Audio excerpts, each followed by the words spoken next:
L'idée de faire de la philanthropie ensemble a fait que toute la famille s'est regardée et je crois que ça a été un élément de regroupement familial, c'est un élément de cohésion familiale assez fort.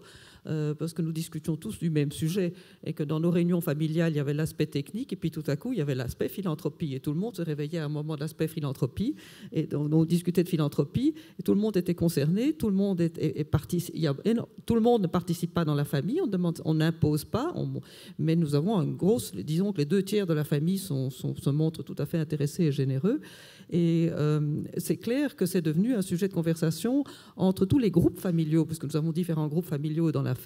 Eh bien, les différents groupes ont en tout cas une chose en commun, c'est cette fondation Elisabeth et Amélie que nous avons créée, dont on discute. Chaque année, nous avons des nouveaux projets, on partage, on discute des projets, on les compare, on les informe. C'est certainement un élément de cohésion familiale tout à fait garanti. L'idée, effectivement, c'est de transmettre à nos jeunes des valeurs et une culture plus généreuse que la culture du passé. Dans le temps, je crois qu'en fait, les parents voulaient tout léguer à leurs enfants. Nous sommes arrivés à une période de la vie, je crois, à une époque où on ne veut pas tout léguer à ses enfants. On veut léguer à ses enfants autre chose que des biens matériels. On veut leur léguer la possibilité d'être généreux.